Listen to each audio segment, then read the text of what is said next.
जरा सुबह से लेकर शाम तक क्या हुआ, सिलसिलेवार तरीके से आपको बताते हैं पूरा न्यूज अपडेट। असम के मुख्यमंत्री हिमंत बिस्वा शर्मा के तेलंगाना दौरे के दौरान उनकी सुरक्षा में आज चूक का मामला सबको चौंका गया। हैदराबाद में एक रैली के मंच पर अचानक एक व्यक्ति चढ़ गया। उसने मंच पर लगे माइक को तोड़ने की कोशिश की। इस दौरान उसने असम के सीएम के साथ सीएम शर्मा की सभा के दौरान टीआरएस कार्यकर्ताओं ने हंगामा भी किया। दावा किया जा रहा है कि मंच पर चढ़ा व्यक्ति टीआरएस से जुड़ा हो सकता है। इससे पहले असम के मुख्यमंत्री हिमंत बिस्वा शर्मा ने हैदराबाद में महालक्ष्मी मंदिर का दौरा भी किया।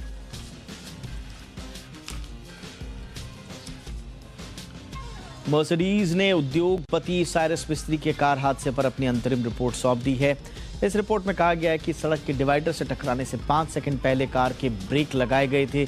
मर्सिडीज के विशेषज्ञों की एक टीम सोमवार को हांगकांग से कार का निरीक्षण करने के लिए मुंबई आने वाली है। इस बीच मर्सिडीज ने यह भी कहा है कि वो कार हादसे की जांच में अधिकारियों को सहयोग कर रही है। रविवार को कार हादसे में साइरस मिस्त्री और उनके दोस्त जहांगीर पंडाले की मौत हो गई थी। साइरस मिस्त्री की मर्सिडीज कार पालघर जिले के सड़क के डिवाइडर से टकरा गई थी। कार चला रही अनाहिता पंडोले और उनके पति डेरियस पंडोले को हादसे में गंभीर चोटें आईं।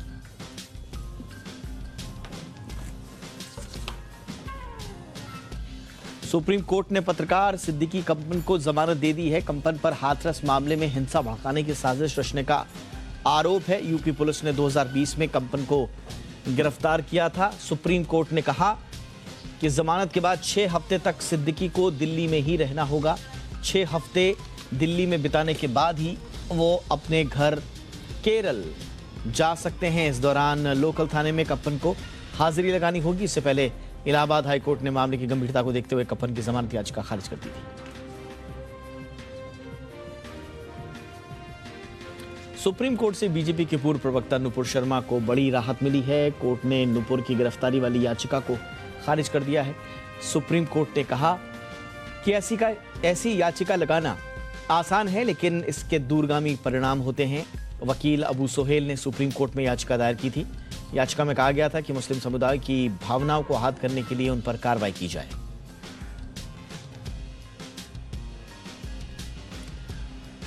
कांग्रेस नेता राहुल गांधी अध्यक्ष पद के लिए चुनाव लड़ेंगे या नहीं, इसे लेकर सस्पेंस बरकरार है। आज कांग्रेस की भारत जोड़ो यात्रा का तीसरा दिन है। इस दौरान उन्होंने पत्रकारों से बातचीत की। राहुल गांधी ने कहा कि उन्होंने मन बना लिया है, फैसला कर लिया है, लेकिन समय आने पर वो बताएंगे कि वो चुनाव लड़ेंगे या नहीं। इस दौरान उन्होंने बीजेपी और संघ पर निशाना साधा। राहुल ने कहा कि बीजेपी और संघ की विचारधारा नफरत फैलाने वाली है। उनकी यह यात्रा बीजेपी और आरएसएस की विचारधारा के खिलाफ है। कांग्रेस की भारत जोड़ो यात्रा के दौरान राहुल गांधी की टी शर्ट चर्चा में आ गई। राहुल गांधी ने आज बर्बेरी कंपनी की सफेद रंग की टी शर्ट पहनी। बीजेपी ने उनकी फोटो ट्वीट करके लिखा कि 41,000 रुपए की टी शर्ट। बीजेपी ने अपने ट्वीट में कंपनी की ऑनलाइन सेल का प्राइस टैग भी दिखाया। बीजेपी के ट्वीट के जवाब में कांग्रेस ने लिखा कि घबरा गए क्या। कांग्रेस ने यह भी लिखा कि भारत जोड़ो यात्रा में उमड़े जनसैलाब को देखकर बीजेपी घबरा गई।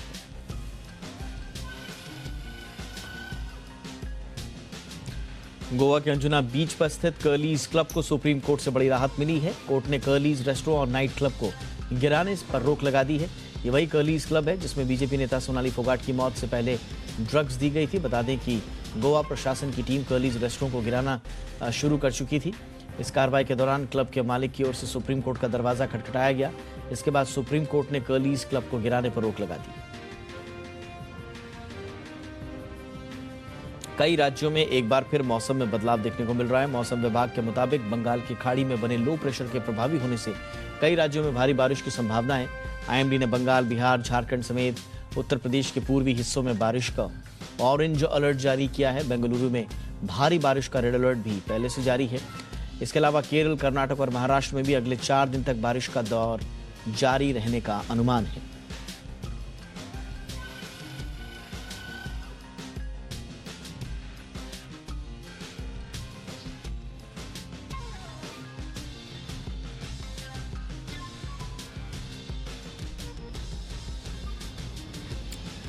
अनंत चतुर्दशी के मौके पर आज देश भर में भगवान गणेश के प्रतिमाओं का विसर्जन किया जा रहा है। इसके साथ ही 10 दिन का गणेश उत्सव का समापन भी हो जाएगा। गणेश प्रतिमाओं को पूजा अर्चना के बाद नदियों और समुद्र में विसर्जित किया जा रहा है। मुंबई में बप्पा की विदाई पर जनसैलाब, सड़कों पर उमड़ा। धूमधाम से विशाल प्रतिमाओं को समुद्री तटों पर ले जाया जा रहा है। इस बार कोरोना से राहत के कारण 2 साल बाद धूमधाम से ये पर्व मनाया गया। 31 अगस्त को गणेश चतुर्थी पर मूर्ति स्थापना के बाद 10 दिनों तक पूजा पाठ किया गया और उसके बाद गणपति को आज विसर्जित करने की बारी आई है। अलग अलग विजुअल्स के जरिए आपको दिखाते हैं कि भगवान गणेश की मूर्ति को विसर्जित किस तरह से लोग कर रहे हैं।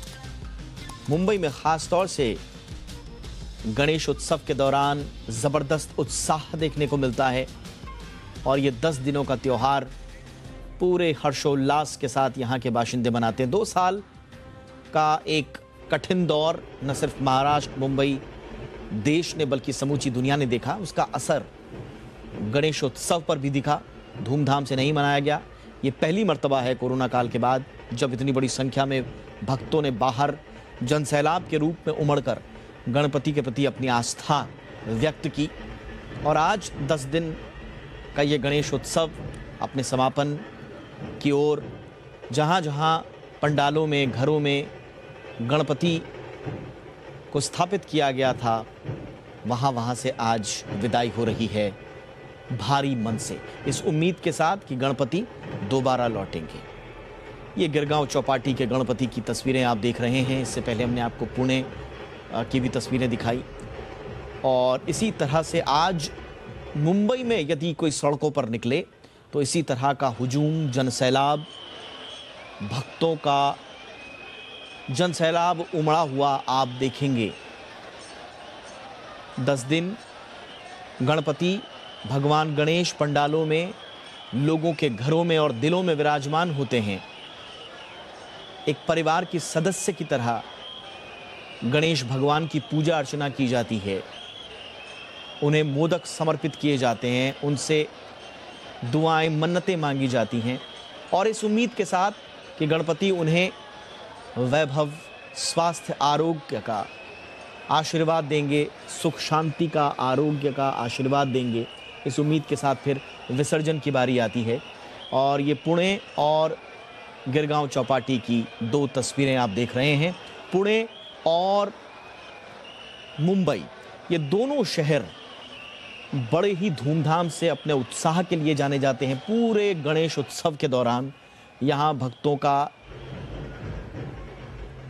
जो आस्था है गणपति के प्रति, भगवान गणेश के प्रति, वो अलग ही होती है।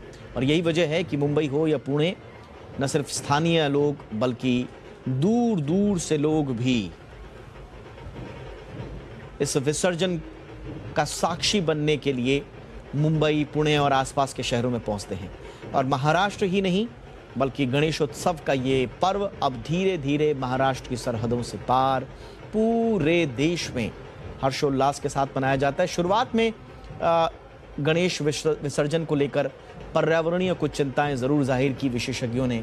मसलन जो गणेश प्रतिमाएं विसर्जित की जाती हैं उन पर खासा तौर पर चिंता भी व्यक्त की गई थी कि आस्था के साथ साथ हमें पर्यावरण का भी ध्यान रखना है। लेकिन धीरे धीरे भक्तों ने पूरी शिद्दत से पर्यावरण की सुरक्षा की चिंता करते हुए मिट्टी के गणेश, इको फ्रेंडली गणेश भी बनाने शुरू किए और अब हम देख रहे हैं कि इनका प्रचलन काफ़ी है। बहुत बड़ी तादाद में इको फ्रेंडली गणेश मूर्तियां लोग घरों में, पंडालों में स्थापित करते हैं और जब इन्हें समुद्रों, तालाबों, नदियों में विसर्जित किया जाता है तो पर्यावरण को नुकसान भी नहीं पहुंचता और लोगों की आस्था भी बनी रहती है। तो ये पर्यावरण और आस्था का अद्भुत समागम के एक प्रतीक के रूप में भी उभर रहा है धीरे धीरे गणेशोत्सव। और आज पूरी श्रद्धा भक्ति के साथ मुंबई हो या पुणे या महाराष्ट्र के बाकी शहर और महाराष्ट्र से बाहर भी पूरे हिंदुस्तान में जगह जगह, कोने कोने से गणपति गणेश के जो भक्त हैं वो अपने बप्पा को विदाई देते हैं, उनका विसर्जन करते हैं इस उम्मीद में कि अगले साल वो फिर आएंगे और फिर उन्हें सौभाग्य, आरोग्य, धन धान्य का आशीर्वाद देंगे। चलिए जुहू चौपाटी चलते हैं। मेरे सहयोगी सौरभ पांडे मेरे साथ इस वक्त वहां पर जुटे हुए हैं। सौरभ, आपके पीछे हम देख रहे हैं भक्त भी हैं तो वहां पर प्रशासन के लोग भी तैनात हैं। ताकि लोगों की सुरक्षा में कोई खलल न पड़े, आस्था बनी रहे।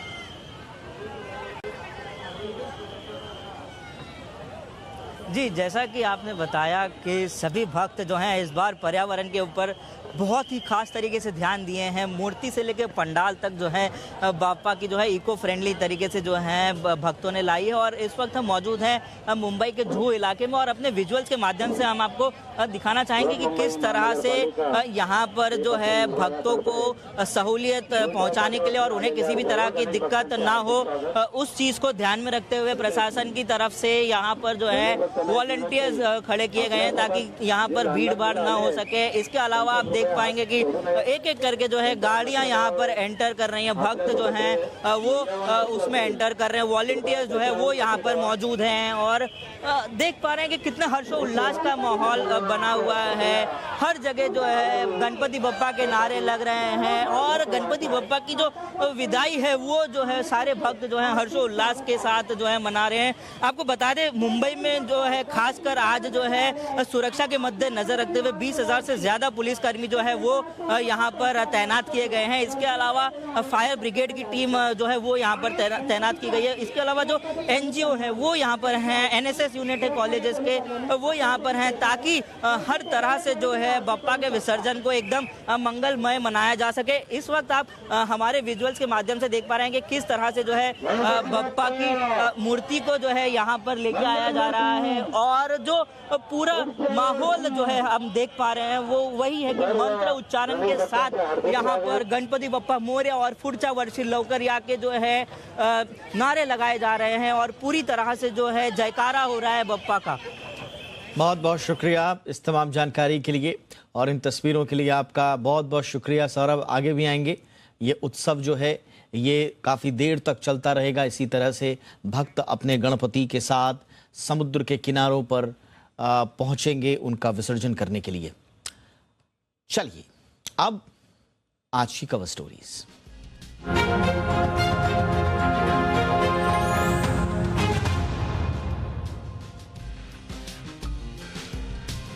गाजियाबाद में एक 10 साल के बच्चे के शरीर पर 150 टांके आ गए और ये टांके पिटबुल कुत्ते के काटने से आए।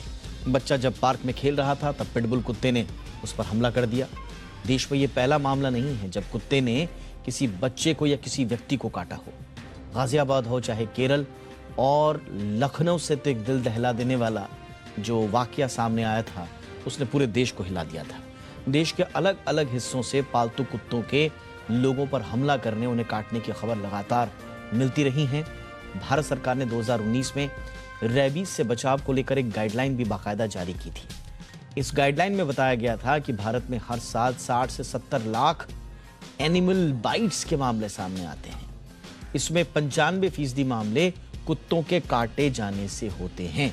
सोशल मीडिया पर भले ही गाजियाबाद में कुत्तों के काटे जाने के वीडियो वायरल हो रहे हों, लेकिन ये समस्या पूरे देश में है। केरल में भी घरों में और सड़कों पर हाल ही में कुत्तों के काटने की घटनाएं बढ़ी। राज्य के स्वास्थ्य विभाग के मुताबिक 2022 में अब तक कुत्तों के काटने के 2 लाख के करीब मामले सामने आ चुके हैं, जबकि 2021 में कुल मामले 2,21,000 थे। कुत्तों के काटने की स्थिति तब बिगड़ जाती है जब इससे रेबीज जैसी बीमारी का खतरा बढ़ जाता है। केरल में इस साल अब तक रेबीज से 19 लोगों की मौत हो चुकी है। WHO के आंकड़े देखें तो दुनिया भर में रेबीज के चलते होने वाली कुल मौतों में भारत की हिस्सेदारी 36% है। हर साल रेबीज की वजह से 18 से 20 हजार लोगों की मौत हो रही है। ऐसा नहीं है कि सिर्फ पिटबुल डॉग्स ही इंसानों को काटते हैं, ये दिक्कत किसी भी पालतू जानवर के साथ हो सकती है। एक्सपर्ट्स ये भी बताते हैं कि पालतू जानवरों से सिर्फ प्यार या दुलार करना काफ़ी नहीं है, बल्कि उन्हें बिहेवियरल जो ट्रेनिंग्स होती हैं वो भी देनी चाहिए। एक्सपर्ट्स कहते हैं कि किसी भी व्यक्ति को शौकिया तौर पर कुत्ता कभी नहीं पालना चाहिए जब तक उसकी जिम्मेदारी उठाने के लायक ना हो। कुत्ता पालने के साथ ही एक जिम्मेदारी भी अनिवार्य तौर पर निभानी चाहिए। हाई राइज सोसाइटी में कई बार लोग शौकिया तौर पर कुत्ते को पाल लेते हैं, लेकिन उसे बिहेवियरल ट्रेनिंग नहीं दी जाती और कहीं ना कहीं हम शायद जानवरों के अधिकारों की बात तो कभी नहीं करते, कहीं ना कहीं हम उनके साथ ये अन्याय भी कर रहे हैं इन जानवरों के साथ। कुत्ता पालने के साथ ही अनुशासन और ट्रेनिंग भी बेहद ज़रूरी है। कई लोग लॉर्ड ब्रीड के कुत्ते पाल लेते हैं, उन्हें संभाल नहीं पाते और इस वजह से खतरा बढ़ जाता है। कुत्तों को हमेशा कॉलर बैंड और मजल में रखना बेहतर माना जाता है। एक्सपर्ट्स ये भी बताते हैं कि बुजुर्ग और लेडीज़ को लार्ज ब्रीड जो है, जो कुत्तों की लार्ज ब्रीड जो होती है, उनको हैंडल करने में दिक्कत भी आ सकती है और इससे कई बार दिक्कतें पैदा भी हो जाती हैं। तो कुल मिला के बात सिर्फ रेबीज़ की नहीं है। रेबीज़ को कंट्रोल करने के, कुत्ते के काटने के बावजूद इसके इंजेक्शंस आ जाते हैं आजकल। वो कोई एक इशू तो अपना एक अलग तरीके से एड्रेस करना ही है, लेकिन साथ ही साथ में जो बिहेवियरल जो ट्रेनिंग्स होती हैं और कुत्तों को जो डील करने के लिए इमोशनल जो उनको समझना पड़ता है, उसके लिए एक अलग किस्म की टेम्परामेंट की आवश्यकता होती है। तो क्या वो आजकल जो हमारे कुत्तों को या दूसरे पेट्स को पालने के शौकीन लोग हैं, क्या उनमें वो एटिकेट्स, वो बिहेवियरल समझ है कि वो कुत्ते के इमोशंस को समझ पाएं? और हर बार जब कुत्ता किसी व्यक्ति को काटता है तो सारी की सारी जिम्मेदारी और जो गुस्सा है वो जानवर पर फूटता है। तो इसके लिए सिर्फ जानवर ही जिम्मेदार है या उसे हैंडल करने वाले जो लोग हैं, जो उनके मालिक हैं, क्या वो भी उतने ही जिम्मेदार हैं? इस पर बातचीत करने के लिए इस वक्त हमारे साथ डॉग ट्रेनर मुकेश असवाल साहब जुड़ चुके हैं। मुकेश जी, बहुत बहुत स्वागत है आपका। सर, हमने देखा तस्वीरों के जरिए कि किस तरह से आजकल डॉग्स एग्रेसिव हो रहे हैं और एग्रेसिव होने की ये घटनाएं बढ़ रही हैं। हो सकता है पहले भी होती रही हों, लेकिन तस्वीरें आजकल बहुत ज़्यादा सामने आ रही हैं तो चर्चा इस पर ज़्यादा हो रही है। आप इसके लिए किसको जिम्मेदार मानते हैं? क्या कुत्ते को आप इसके लिए जिम्मेदार मानते हैं, उसके बिहेवियर को इसके लिए जिम्मेदार मानते हैं, या इसमें मालिकों की भी कोई भूमिका, कोई जिम्मेदारी आप समझते हैं? सर, इसमें क्या है ना, मालिकों की भूमिका ज़्यादा जिम्मेदार है। आप हमारे यहाँ छोटे छोटे फ्लैट हैं, हमारे यहाँ। लोग ना ब्रीड का जो चयन करते हैं सोच के नहीं करते हैं। ना डॉग को प्रॉपर एक्सरसाइज मिल पा रही है, ना डॉग की ट्रेनिंग हो पा रही है। तो ये जितना डॉग जिम्मेदार है उतना ओनर भी जिम्मेदार है जी, काटने को लेके। बिल्कुल। तो किस किस तरह का ध्यान रखना चाहिए अगर आपके पास एक पेट है, तो कितनी जिम्मेदारी से उसकी देखभाल करना आवश्यक है? क्या क्या करना पड़ता है?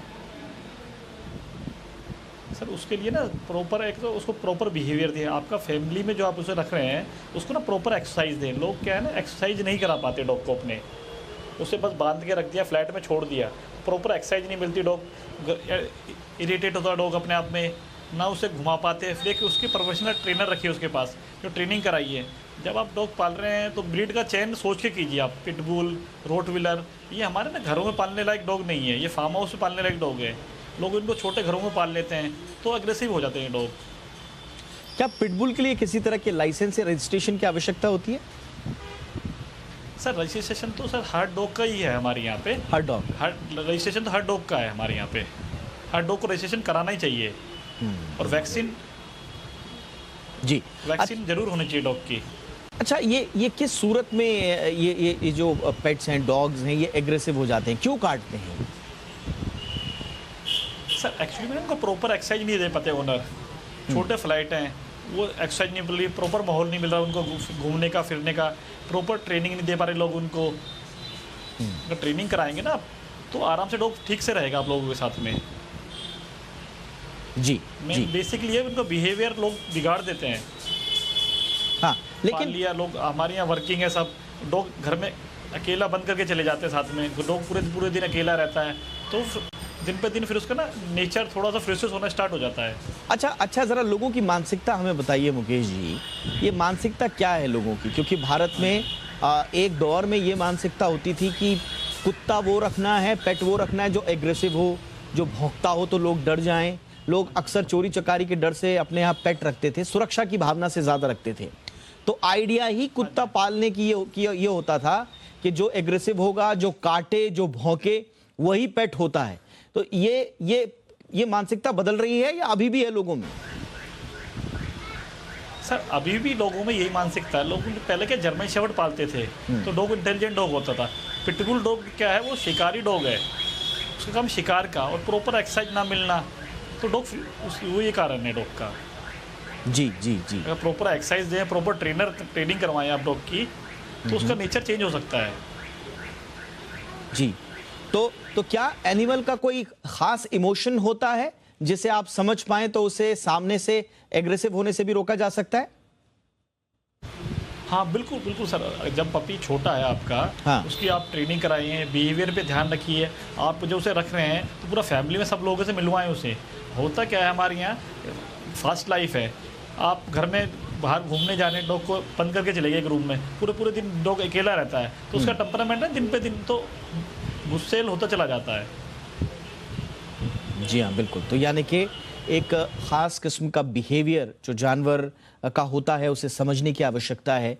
न सिर्फ ट्रेनिंग के बलबूते पर आप इसे समझ सकते हैं, बल्कि इमोशनल कनेक्ट भी जो मालिक का है वो भी बताता है कि आपका जो पेट है वो आपके कितने कंट्रोल में है। तो अक्सर ये कहा जाता है मुकेश जी, अगर पेट आपके कंट्रोल में नहीं है तो फिर आपको अधिकार नहीं है पेट को पालने का। क्या ये सही है? बिल्कुल सर, बिल्कुल बात ठीक है सर। अगर आप प्रॉपर टाइम नहीं दे पा रहे पेट को अपने, तो सर आपको पालने का फ़ायदा क्या है? आप प्रॉपर टाइम दीजिए उसकी, प्रॉपर उसे घुमाइए, प्रॉपर एक्सरसाइज कराइए। जी हाँ, जी हाँ, जी हाँ। बहुत बहुत शुक्रिया मुकेश असवाल। एक्सरसाइज नहीं मिल पा रही है। हाँ जी बिल्कुल, आपने सही कहा कि लोग सिर्फ इस मानसिकता के साथ कि उन्हें पेट पालना है, ये जानवरों के प्रति प्रेम बहुत सराहनीय है। हम भूरी भूरी प्रशंसा करते हैं उन लोगों की जो जानवरों के प्रति प्रेम दिखाते हैं, उन्हें अपने परिवार का हिस्सा बनाते हैं। उस सोच पर कोई हम सवाल नहीं उठा रहे, ये बहुत अच्छी बात है, आगे भी बढ़नी चाहिए। दूसरे लोगों को भी इसी तरह से जानवरों से प्रेम करना चाहिए, लेकिन ये प्रेम जिम्मेदारी के साथ आता है। इस जिम्मेदारी को अगर आप नहीं समझेंगे तो न सिर्फ आप अपने लिए खतरा पैदा कर रहे हैं, अपने आसपास खतरा पैदा कर रहे हैं, बल्कि उस निरीह जानवर के लिए भी आप खतरा पैदा कर रहे हैं और उसके साथ गलत कर रहे हैं। देखिए, जो एस्टिमेट्स बता रहे हैं भारत में 2019 में 2.25 करोड़ के आसपास जो हैं वो पेट्स थे, और ये 2023 के आखिर में 3.25 करोड़ हो जाने की जो संकेत हैं वो मिल रहे हैं। तो यानी कि लगातार लोगों का प्रेम जो है वो पेट्स के प्रति, कुत्तों के प्रति बढ़ रहा है। स्वाभाविक रूप से लोग और ज़्यादा पेट्स लाएंगे अपने परिवारों में, और इसका अगर आप मार्केट साइज भी देखेंगे तो बहुत बढ़ रहा है। जो पेट फूड सेल्स है वो 2014 में 139 मिलियन यूएस डॉलर्स थी, और ये 2018 में बढ़ के 285 मिलियन यूएस डॉलर्स हो गई, और अभी तो और ज़्यादा इसमें इजाफा होना है। तो कुल मिला के लगातार ट्रेंड बढ़ रहा है, लोग ज़्यादा से ज़्यादा कुत्तों को और दूसरे पेट्स को पाल रहे हैं। लेकिन हमारी एक ही गुजारिश है, इस प्रेम के साथ साथ जो जिम्मेदारी आती है उस पेट के प्रति, आपके खुद के परिवार और आसपास के समाज के प्रति, उस जिम्मेदारी को ना भूलें। बहुत बहुत शुक्रिया। ये थी आज की हमारी पहली कवर स्टोरी। दूसरी कवर स्टोरी आज की हमारी, देश की जानी मानी आईटी कंपनियां इन दिनों फ्रेशर्स को हायर करने की होड़ में जुटी हुई हैं। ऐसा करके आईटी कंपनियां एक तीर से दो निशाने साध रही हैं। एक तो एट्रिशन रेट कम होगा, वहीं दूसरी तरफ कॉस्ट कटिंग भी होगी, जिससे कंपनियों का पैसा बचेगा। रिपोर्ट देखिए।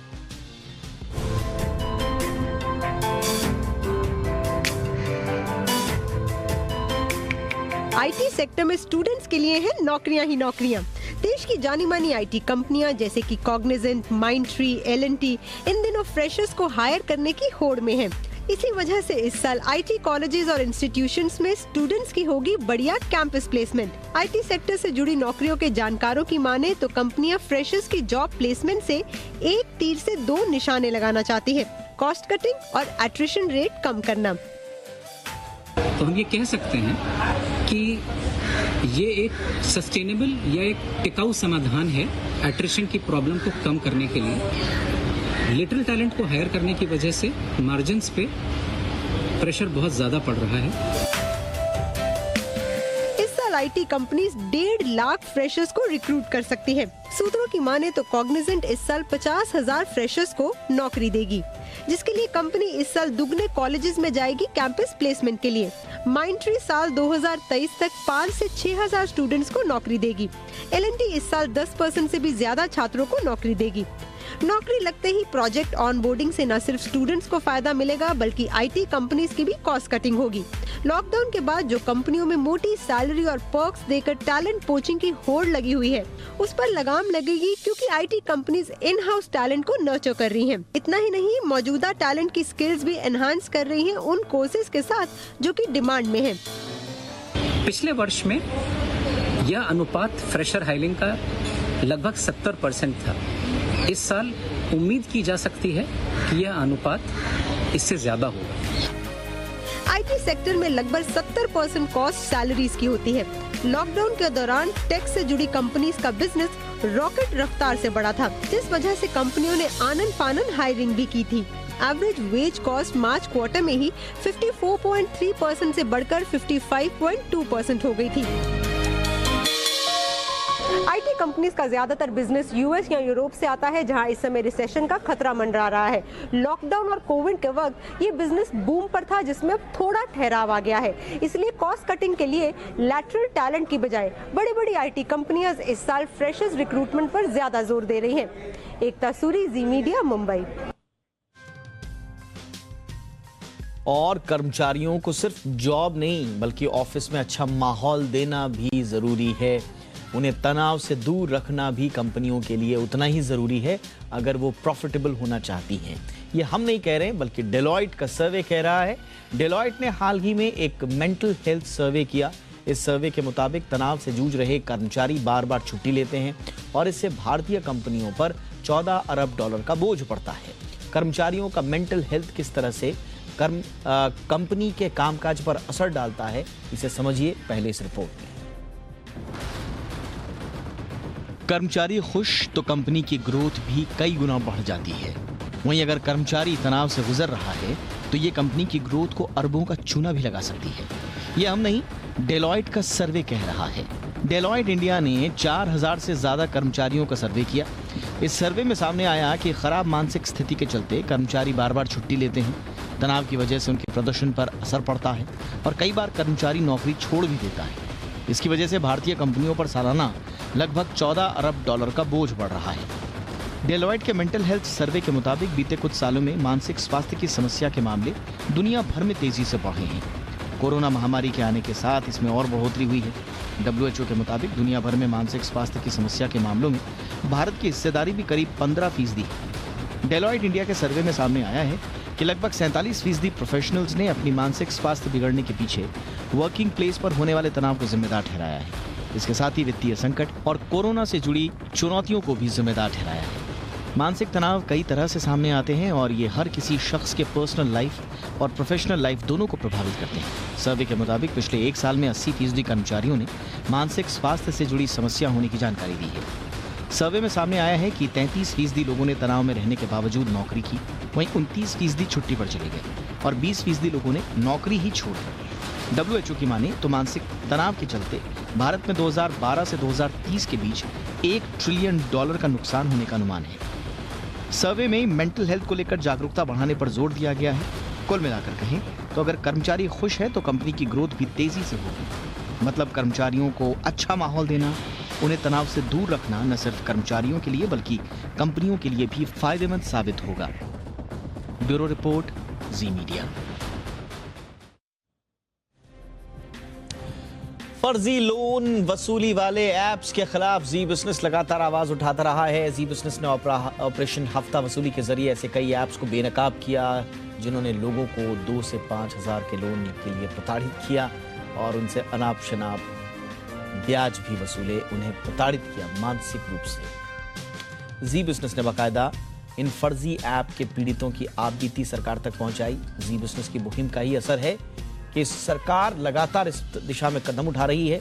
जी बिजनेस की मुहिम के बाद न सिर्फ आरबीआई ने गाइडलाइंस जारी की बल्कि अब वित्त मंत्री ने भी आरबीआई समेत दूसरे वित्तीय संस्थानों को अहम निर्देश दिए हैं। वित्त मंत्री निर्मला सीतारमण ने आज डिजिटल लेंडिंग ऐप्स को लेकर एक अहम बैठक की। बैठक में वित्त मंत्री ने गैर कानूनी लोन ऐप्स को लेकर चिंता जाहिर की। उन्होंने इन लोन ऐप्स के जरिए हाई प्रोसेसिंग फीस और हिडन चार्जेस को लेकर चिंता जाहिर की। वित्त मंत्री ने इन फर्जी वसूली ऐप्स के जरिए ब्लैकमेलिंग करने पर बिल्कुल चिंता भी जाहिर की, उन्हें बहुत खतरनाक भी बताया है। वित्त मंत्री ने इन ऐप्स के जरिए मनी लॉन्ड्रिंग, टैक्स चोरी और प्राइवेसी के हनन होने की चिंता भी जाहिर की है। बैठक में इन ऐप्स के खिलाफ मुहिम छेड़ने के लिए कई अहम दिशा निर्देश जारी किए गए हैं और इसमें सबसे महत्वपूर्ण यह है कि आरबीआई एक व्हाइट लिस्ट तैयार करेगा। इस लिस्ट के सभी लीगल ऐप्स इस लिस्ट में जो होंगे उनकी जानकारी होगी और सरकार ये भी तय करेगी कि सिर्फ ये ऐप्स ही ऐप स्टोर्स पर हों, प्लेटफॉर्म कोई भी हो। आरबीआई उन अकाउंट्स की जांच भी करेगा जिनके जरिए मनी लॉन्ड्रिंग होने की आशंका है। इसके साथ ही आरबीआई डॉर्मेंट यानी कि जो निष्क्रिय हो चुकी एनबीएफसीज हैं उनको भी रिव्यू करेगा। याद रखिए पिछली बार इन्हीं जो डॉर्मेंट पड़ी हुई जो एनबीएफसीज थी उनके अकाउंट्स को यूज करते हुए ये जो वसूली ऐप का धंधा है ये चलाया जा रहा था, जिसका खुलासा भी जीब मंत्रालय है वो शेल कंपनियों का पता भी लगाएगा और उनके दुरुपयोग को रोकने के लिए उनके डी रजिस्ट्रेशन की प्रक्रिया भी अपनाएगा। साथ ही साथ साइबर सिक्योरिटी को लेकर जागरूकता भी फैलाई जाएगी। सभी मंत्रालय और एजेंसियां फर्जी लोन ऐप के खिलाफ हर संभव एक्शन लेंगी। तो बहुत ही बड़ा और कड़ा कदम सरकार उठाने जा रही है और एकदम अब चोट जो की है बिल्कुल सही जगह सरकार करती हुई नजर आ रही है। आरबीआई तो पूरी शिद्दत से इस पे लगी हुई थी। चर्चा के लिए इस वक्त हमारे साथ fintech association for consumer empowerment के फाउंडर डायरेक्टर मधु एकम्बरम जी जुड़ चुके हैं। इस मुहिम के साथ हमारे साथ शुरुआत से रहे हैं। मधु जी बहुत बहुत स्वागत है आपका। ये व्हाइट लिस्ट से क्या मतलब है आरबीआई का, क्या होगा इसमें? सीधे सीधे नाम होंगे? सीधे सीधे नाम होना ही पड़ेगा और उसके साथ एक लिंक भी क्रिएट करेंगे जहां पे जो प्ले स्टोर में क्या है कि एक ही नाम लेके काफी सारे ऐप्स हो सकते हैं। ऐसा कुछ स्पेसिफिकली एक ही नाम से एक ही ऐप होना ऐसा नहीं रहता है। तो एक नाम रहेगा ऐप का और उसके साथ में जुड़े हुए एक प्ले स्टोर का लिंक या एप्पल आई स्टोर का एक लिंक भी रहेगा ताकि वो आइडेंटिफाई कर सके कि ये नाम से यही ऐप को वो लोग रिकॉग्नाइज कर रहे हैं। और ये व्हाइट लिस्टिंग में भी काफी प्रोसेस रहेगा, ये इतना आसान नहीं है क्योंकि आजकल ऐप एनबीएफसी नहीं चला रहे, एक फिनटेक कंपनी भी चलाती है जिसके पीछे एनबीएफसी या बैंक है। तो आरबीआई को ये लिस्ट निकालने में थोड़ा काम रहेगा कि वो सारे ऐप्स को बुलाए और सारे फिनटेक कंपनीज को बुलाए और ये प्रूव करने के लिए बोले कि आपके साथ जुड़े हुए कौन सा रेगुलेटेड एंटिटी है, कौन सा एनबीएफसी है, कौन सा बैंक है और उस बैंक का एक अप्रूवल चाहिए होगा कि हाँ वो बैंक्स और एनबीएफसी ये एग्री करना चाहिए कि वो लोग उस ऐप पे लेंड कर रहे हैं। तो ये सारे जब आरबीआई एक इंक्वायरी करेगा और उसको व्हाइट लिस्ट करेगा तभी वो पब्लिश कर पाएगा। तो यहाँ पे एक अच्छा एक डिसीजन लिया है फाइनेंस मिनिस्टर ने डायरेक्ट करते हुए कि एक व्हाइट लिस्ट बनना चाहिए। एक बार ये व्हाइट लिस्ट बन गया तो ये सारे प्रॉब्लम का सोल्यूशन एक ही बार निकल जाएगा, ये मेरा मानना है। और ये बहुत सही दिशा और डायरेक्शन में चल रहा है ये सारे काम। और इसके साथ मैं ये भी कंग्रेचुलेट करना चाहता हूँ आपका जी बिजनेस पूरा चैनल को जो 2 साल के ऊपर से इस पर्टिकुलर मुहिम पे हम लोग कस्टमर को अवेयरनेस दे रहे हैं और गवर्नमेंट और सारे रेगुलेटर्स तक ये बात लेके जा रहे हैं और अभी इसका सफलता काफी मिल रहा है। और मधु जी आपको याद होगा आपकी और हमारी बात हुई थी, हमने कहा था कि क्या सरकार एक लिस्ट नहीं बना सकती कि कौन से ऐप एनबीएफसी से जुड़े हुए बिल्कुल सही तरीके से रेगुलेटेड हैं, सही हैं, फर्जी नहीं हैं। ये लिस्ट तो बनाना बड़ा आसान है, इसमें थोड़ा सा काम लगेगा, एजेंसीज का काम लगेगा इसमें, ऐसा नहीं है बहुत आसान काम है। लेकिन एक लिस्ट बना दीजिए, वो लिस्ट जारी कर दीजिए। जो ऐप उस लिस्ट में हैं सरकार को भी पता है, वो लिस्ट में अगर किसी को लोन लेना है वो चेक करे, वो लोन ले। अगर वो उसमें लिस्ट में नहीं है तो फिर ना बचे। ये तो बहुत पहले हमने कहा था, बहुत अच्छी बात है सरकार ने ये सुना है। लेकिन ये कितना बड़ा काम होगा, जैसा आपने बताया बड़ा काम है, लेकिन इसमें अब एप्पल आई स्टोर या गूगल का प्ले स्टोर है उसकी क्या भूमिका है? इन्होंने कुछ दिन पहले हमारी खबर के असर के बाद इन्होंने कहा था कि हम अपनी डेवलपर पॉलिसी बदलेंगे और हम जब तक लाइसेंस नहीं होगा, जब तक लिंक नहीं होगा आपका रेगुलेटर से, तब तक आपको अनुमति नहीं देंगे। तो थोड़ा काम तो इन्होंने करना शुरू कर दिया है, ये स्पीड अप करेगा प्रोसेस को सर? एक काफी काम शुरू कर दिया है ऑलरेडी। सारे एप्स के डेवलपर्स अकाउंट्स में गूगल ने मेल कर चुका है, गूगल से मेल आ चुका है जहां पे गूगल ने ये स्पेसिफाई किया है कि जो भी एनबीएफसी या बैंक के साथ वो काम कर रहे हैं उस एनबीएफसी या बैंक का वेबसाइट में ये लिखना चाहिए कि वो लोग इस ऐप से काम कर रहे हैं और उसका आइकन दिखना चाहिए और उसका लिंक भी दिखना चाहिए प्ले स्टोर या आई स्टोर का। तो ये ऑलरेडी गूगल ने सारे लेंडिंग एप्स को डेवलपर अकाउंट्स को मेल कर चुका है और उसका डेडलाइन भी दिया है सितंबर 19 तक। तो सितंबर 19 से पहले सारे एप्स को ये गूगल को इंफॉर्मेशन देना है। ये रही पहली बात। सेकेंड बात क्या है कि वो लोग गूगल ने ये भी बोला है कि जब ये उनका लिस्ट आ जाएगा वो खुद से मैन्युअली रिव्यू करेंगे वेदर जो भी इंफॉर्मेशन प्रोवाइड किया है वो लिंक पे जाके देखेंगे ऐप का नाम उस बैंक या एनबीएफसी का वेबसाइट में है कि नहीं। उसके बेसिस पे वो लोग काफी काम करेंगे ऐप्स को डीलिस्ट करने में भी। ये गूगल की तरफ से ऑलरेडी मेल आ चुका है और काम जारी हो चुका है। अब जब आरबीआई खुद आके एक लिस्ट प्रिपेयर कर देगा कि ये रजिस्टर्ड और ये रेगुलेटेड एप्स है, तो गूगल और आई स्टोर, सारे ऐप स्टोर्स का काम भी बहुत आसान हो जाएगा कि वो लिस्ट का एप्स ही वो अलो करे, बाकी एप्स को वो अलो नहीं करेंगे। तो इन सब में देखिए दोनों तरफ से काम चल रहा है और ये काम होते ही शायद 1 महीना लगेगा या 2 महीना लगेगा, बट बहुत ही नजर ये आ रहा है कि 2 महीने में ये इंडस्ट्री क्लीन अप हो जाएगा। बिल्कुल संपूर्ण सफाया। आपको याद होगा हमने बार बार कहा, जब तक इस तरह के फर्जी लोन ऐप्स का संपूर्ण सफाया नहीं हो जाता हम चुप नहीं बैठेंगे, और वही हो रहा है। ये एक ऑपरेशन क्लीन अप जो है ये बहुत जरूरी था। ये ऑपरेशन ऑल आउट जो है ये बहुत जरूरी था। और देखिए कितना अच्छे से अब जीरो डाउन हो रही हैं चीजें। शुरू में तो समझ में नहीं आ रहा था ये ऐप्स कहाँ से आ रही हैं, ये कॉल्स कहाँ से आ रहे हैं, आपके नंबर कहाँ जा रहे हैं। फिर धीरे धीरे हमने बताया कि कहाँ से इसकी शुरुआत हो रही है। इसका चाइनीज कनेक्शन आपको बताया हमने, फिर पुलिस ने भी पड़ताल की, फिर नेपाल का कनेक्शन निकला, दूसरे देशों में बैठे हुए चाइना के कनेक्शन, दूसरे देशों के कनेक्शंस निकले, और फिर धीरे धीरे जीरो डाउन किए हैं चीजें। देखिए 3 तरीके से इस पर प्रोसेस हुई है, आगे बढ़ी है। एक पहला जी बिजनेस, जो हमने लगातार इस खबर को उठाया प्रमुखता से, जो हमने अपनी मीडिया जिम्मेदार मीडिया चैनल होने की भूमिका निभाई। दूसरा आरबीआई इसमें लगा हुआ था, सरकार उसमें लगी हुई थी पीछे से। तीसरा पुलिस की ओर से एक जो बहुत इंपॉर्टेंट पिलर इसमें रहा है, मधु जी का जो फेस इनका ऑर्गेनाइजेशन है, उन्होंने भी कहा कि आपको अगर इंटेलिजेंस चाहिए तो हमसे लीजिए, हम डेटा शेयर करने को तैयार हैं। तो चारों तरफ से मुहिम बनाकर शानदार तरीके से जीरो डाउन करने की कोशिश की गई। और अब इसका मतलब क्या है, जो आज निर्मला सीतारमण जी कह रही हैं, वो क्या कह रही हैं? सिंपल बात कह रही हैं। वो कह रही हैं आप लिस्ट बनाइए, व्हाइट लिस्ट ले आइए, जो इस लिस्ट में ऐप है वो उस लोन से, उस ऐप उससे एंटिटी से आप लोन ले सकते हैं, और जो इसमें नहीं है उससे आप बचिए। एक आखिरी सवाल मेरा मधु जी रहेगा, मेरा बार बार कंसर्न रहता है, जो जेन्युइन प्लेयर्स जो हैं, जो जेन्युइन फिनटेक हैं, सर वो तो परेशान तो नहीं होंगे ना इस स्टेप से? नहीं, इस स्टेप से कौन सा परेशानी है जेन्युइन फिनटेक्स को? वो लोग तो एनबीएफसी या बैंक के साथ ही काम कर रहे हैं, तो उनको बस वो एस्टैब्लिश करना पड़ेगा रेगुलेटर और गूगल प्ले स्टोर को कि वो लोग इस पर्टिकुलर एनबीएफसी या इस पर्टिकुलर बैंक से वो लोग काम कर रहे हैं, और बैंक्स भी आगे या एनबीएफसी भी आगे आके बोलेगा कि हम लोग हाँ इस ऐप के ऊपर काम कर रहे हैं। तो मुझे नहीं लगता है कि कोई भी जेन्युइन लीगल एप्स को इसका कुछ भी इशू होना चाहिए। ये काफी काफी खुशी का बात है सारे रेगुलेटेड और लीगल एप्स को कि इंडस्ट्री क्लीन अप हो रहा है। आई डोंट थिंक कि इसमें यही तो बिल्कुल बिल्कुल मधु जी, और यही तो आप लोग भी चाह रहे थे, आपकी संस्था भी, और जो दूसरे जेन्युइन तरीके से काम कर रहे हैं यही तो चाहते थे कि क्लीन अप हो, ताकि देखिए एक मछली पूरे तालाब को गंदा कर देती है, यही कहा जाता है। यहां पर क्या हो रहा था, लोन ऐप जैसी लोग सुन रहे थे तो लोग बिल्कुल डिस्करेज हो जा रहे थे, बदनामी एक तरह से पूरी की पूरी फिनटेक, और इतनी शानदार उभरती हुई और बहुत ही जरूरी इंडस्ट्री है ये देश की इकोनॉमी को आगे बढ़ाने के लिए। तो अगर क्लीन अप होगा तो सारे के सारे बिल्कुल सही साफ सुथरे प्लेयर्स जो है वो हम सबके सामने होंगे, वो ग्रो करें, ये पूरा का पूरा फिनटेक इकोसिस्टम ग्रो करे। देश में लोगों को लोन की जरूरत है, उन्हें सहूलियत से लोन मिले, अच्छे तरीके से, जेन्युइन तरीके से मिले, यही तो सब चाहते हैं।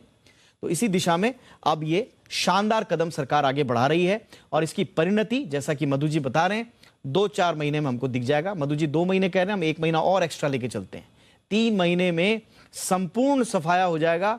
हम ये अनुमान और उम्मीद लेकर चल रहे हैं। बहुत बहुत शुक्रिया मधु जी, आपने वक्त निकाला, आप इस मुहिम के साथ हमारे साथ पहले से जुड़े हैं, आगे भी जुड़े रहिए कंज्यूमर के हक के लिए। Thank you sir. Thank you. Jammu में एक कार्यक्रम में डांस के दौरान 20 साल के एक लड़के को दिल का दौरा पड़ा, वो मंच पर ही गिर गया। उसे अगर समय पर सीपीआर दिया जाता तो शायद उसकी जान बच जाती, ऐसा जानकारों का मानना है। ऐसे में सभी के लिए यह जानना जरूरी है कि हार्ट अटैक के शिकार व्यक्ति को सबसे पहले किस तरह के उपचार देने की आवश्यकता है। क्या सिर्फ डॉक्टर, पैरामेडिकल स्टाफ जब तक नहीं आया तब तक आपको इंतजार करना है, या आप भी बतौर उस भीड़ का हिस्सा बने हुए जो लोग होते हैं, क्या वो भी अपनी कुछ भूमिका निभा सकते हैं? क्या, देखिए इस रिपोर्ट में।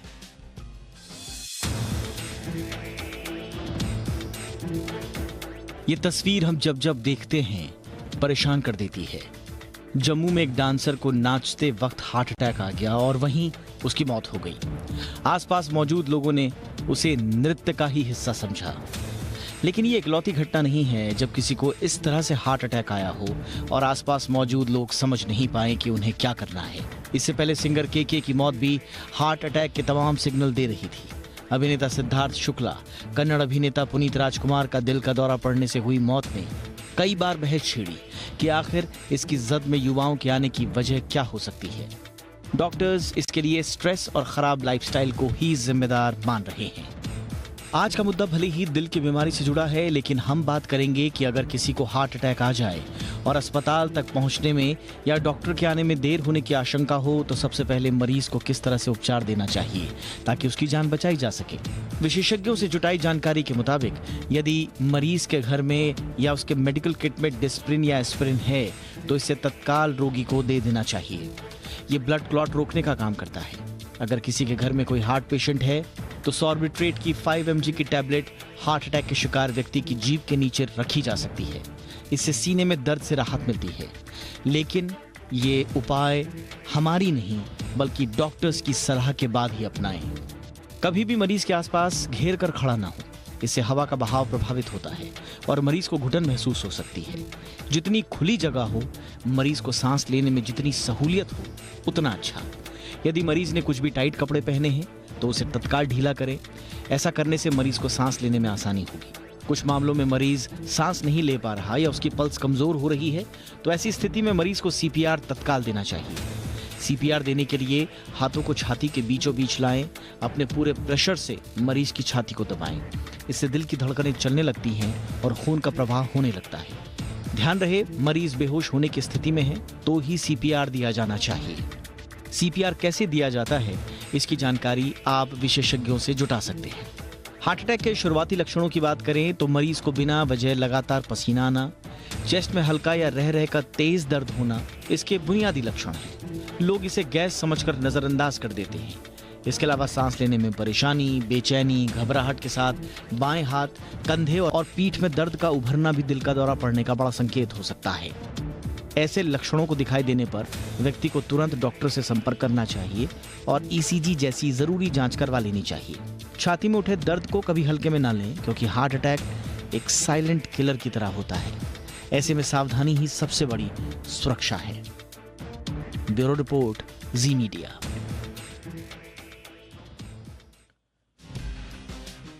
नई इंश्योरेंस पॉलिसी अगले 2 महीने में डीमैट फॉर्म में मिलेगी और साल भर में आपको अपनी सभी इंश्योरेंस पॉलिसी को डीमैट फॉर्म में तब्दील करना होगा। एजिस फेडरल लाइफ इंश्योरेंस के एमडी और सीईओ विघ्नेश सहाणे ने कहा कि अगले कुछ महीने बाद नई इंश्योरेंस पॉलिसी डीमैट फॉर्म में ही जारी होगी। जी बिजनेस से उन्होंने खास बातचीत की। सारी पॉलिसीज क्या एक ही जगह वो एक्सेस कर पाएंगे और इससे क्या थोड़ा बहुत प्रीमियम भी ज़्यादा देना पड़ेगा या फिर ये जो पूरी कॉस्ट है वो इंश्योरेंस कंपनी बॉर्न करेगी? नहीं, पूरी जो कॉस्ट है वो इंश्योरेंस कंपनीज बेयर करेगी। कस्टमर्स के लिए जो पॉलिसी इशू करते हैं अभी वो डायरेक्टली ई इंश्योरेंस अकाउंट में इशू हो जाएंगे। कस्टमर्स के लिए ये बेनिफिट होगी कि एक ही विंडो पे उसके सब पॉलिसीज दिख सकते हैं, life, non life, travel, health, one window for all the policies. तो अगर कस्टमर को सर्विस करनी है, पॉलिसी की क्लेम भरनी है, क्लेम करनी हो, पॉलिसी रिन्यूअल करनी हो तो एक ही शॉट पे कर सकते हैं वो। You don't have to remember dates of renewal for every policy. एक विंडो पे it's convenience for the customer. Insurance companies के लिए ये बेनिफिट होगा कि service request can be fulfilled in the TATs available. और इंश्योरेंस कंपनीज भी देख सकते हैं कि इस कस्टमर को कितना एक्सपोजर है, तो रिस्क मिटिगेशन हो सकता है। और रेगुलेटर को ये बेनिफिट है कि he gets a one real-time dashboard of insurance activity and insurance insights in the country. So ये जो है destination model है इस पोर्टल का, it's very essential for all 3 stakeholders. Global market से मिले अच्छे संकेतों से आज घरेलू शेयर बाजार की मजबूत शुरुआत हुई। कारोबार के दौरान बाजार में उतार चढ़ाव देखने को मिला। दिन में सेंसेक्स ने 60,000 के लेवल को भी पार कर लिया। मिड कैप और स्मॉल कैप शेयरों में भी खरीदारी देखने को मिली। आईटी, बैंकिंग, ऑटो शेयरों में तेजी देखने को मिली। मेटल, एफएमसीजी इंडेक्स पर बंद हुआ, जबकि रियल्टी, इंफ्रा, एनर्जी शेयरों में दबाव देखने को मिला। कारोबार के अंत में सेंसेक्स 105 अंक चढ़कर 59,793 के स्तर पर बंद हुआ। निफ्टी 35 अंकों की तेजी के साथ 17,833 पर बंद हुआ।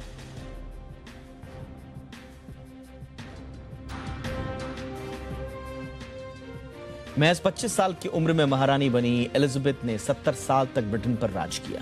महारानी एलिजाबेथ की उस दौर में ताजपोशी की गई जब दुनिया कई बड़े बदलावों से गुजर रही थी। हालांकि ब्रिटेन का आधी दुनिया पर राज का सूरज धीरे धीरे ढल रहा था, लेकिन एलिजाबेथ ने ब्रिटेन में सत्ता संतुलन का बखूबी संभाल कर रखा। आइए उनके सफरनामे पर एक नजर। भारत जब ब्रिटेन से अपनी स्वाधीनता के लिए जूझ रहा था, उसी वक्त लंदन में 21 अप्रैल 1926 को एलिजाबेथ द्वितीय का जन्म हुआ था। उस वक्त किसी को क्या पता था कि एक दिन वो ब्रिटेन की महारानी बनेंगी। वक्त के साथ बदलते ब्रिटेन के इतिहास में एलिजाबेथ की भूमिका भारत की आजादी के बाद सामने आई। क्वीन एलिजाबेथ द्वितीय 2 जून 1993 को ब्रिटेन की गद्दी पर बैठी। इतिहास में एक वक्त ऐसा भी रहा जब ब्रिटेन का सूरज कभी डूबता नहीं था। महारानी ने शाही परिवार की शान को अपने आखिरी वक्त तक करार रखा। दुनिया के बड़े हिस्से पर राज करने वाले ब्रिटेन में महारानी एलिजाबेथ की जब ताजपोशी हुई, तब उसके साम्राज्य के अंतर्राष्ट्रीय रुतबे और क्षेत्रफल दोनों में ही कमी आना शुरू हो गई थी। उसी दौर में बदलावों के बीच महारानी एलिजाबेथ गद्दी पर बैठी और 70 सालों तक शासन किया। हालांकि ब्रिटेन की महारानी एलिजाबेथ का सम्मान तो बहुत था, लेकिन वहाँ की राजनीति में उनकी भूमिका बेहद सीमित थी। ब्रिटेन में सरकार का नियंत्रण प्रधानमंत्री के पास ही होता है। कुल मिलाकर महारानी एलिजाबेथ की सत्ता में भागीदारी बेहद कम थी, लेकिन महारानी ने देश दुनिया के बीच संतुलन बनाकर ब्रिटेन का महत्व बरकरार रखा।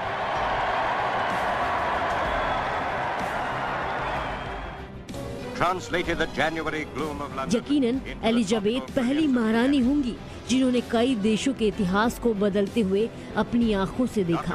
दुनिया में तकनीक से लेकर परंपराओं तक के बदलाव को महारानी एलिजाबेथ ने पास से देखा और उसकी गवाह भी बनी।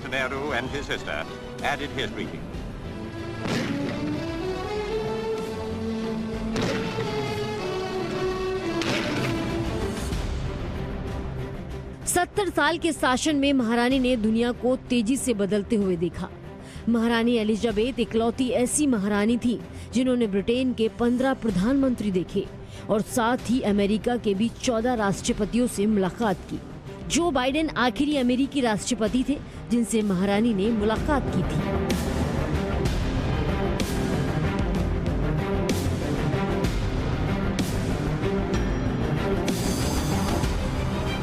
महारानी एलिजाबेथ ने 1961, 1983 और 1997 में भारत का दौरा किया, लेकिन भारत की आजादी के करीब 15 साल बाद उनकी पहली सबसे शानदार यात्रा थी। भारत पहुंचने के बाद महारानी एलिजाबेथ ने राजघाट पर महात्मा गांधी की समाधि पर भी नमन किया। 70 साल के अपने कार्यकाल में महारानी ने 110 देशों का दौरा किया। उनके शासन में राष्ट्रमंडल देशों की संख्या 8 से बढ़कर 54 तक पहुंच गई। साल 1991 में वे पहली ब्रिटिश महारानी बनी जिन्होंने अमेरिकी कांग्रेस को संबोधित किया था। ब्रिटेन के राजमहल में महारानी ने अकेलेपन का दर्द भी झेला, लेकिन महारानी ने कभी अपनी तकलीफ को दुनिया के सामने बयां नहीं किया। महारानी हमेशा से सभी से मुस्कुराकर मिलती थी और वही महारानी एलिजाबेथ की मुस्कुराहट सबके दिलों पर हमेशा राज करती रहेगी। ब्यूरो रिपोर्ट, जी मीडिया। उत्तर कोरिया ने अपने परमाणु हथियार कार्यक्रम में किसी भी तरह के बदलाव से इनकार किया है। तानाशाह किम जोंग उन ने कहा कि उनके देश की परमाणु नीति में कोई बदलाव नहीं आया है। किम जोंग उन ने कहा कि ये आगे भी जारी रहेगी। सेना को अपने विवेक के आधार पर देश की रक्षा के लिए परमाणु हथियारों का इस्तेमाल करने की अनुमति है। खबर ये भी बताती है कि उत्तर कोरिया ने एक कानून पारित किया है जिसमें रक्षा के लिए परमाणु हमला करने का अधिकार उन्हें दिया गया है, सेना को। हालांकि बता दें कि उत्तर कोरिया 2017 के बाद पहली बार परमाणु परीक्षण फिर से शुरू करने की तैयारी कर रहा है।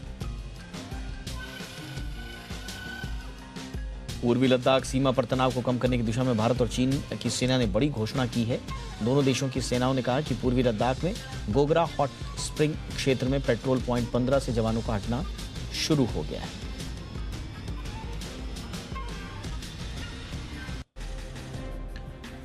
भारतीय अमेरिकी कांग्रेस सांसद प्रमिला जयपाल को फोन पर अपमानजनक और नफरत भरे संदेश मिल रहे हैं और इसे लेकर उन्होंने कुछ ऑडियो मैसेजेस ट्विटर पर पोस्ट किए हैं। इस मैसेजेस में अश्लील और अपमानजनक भाषा का इस्तेमाल किया गया है। प्रमिला ने जो ऑडियो शेयर किए हैं उसमें कॉल करने वाला शख्स उन्हें नतीजे भुगतने की धमकी भी दे रहा है। साथ ही प्रमिला को मूल देश भारत वापस जाने को कह रहा है। बताएं कि 55 साल की जयपाल पहली भारतवंशी अमेरिकी सांसद हैं जो यूएस हाउस ऑफ रिप्रेजेंटेटिव्स में सिएटल की प्रतिनिधि।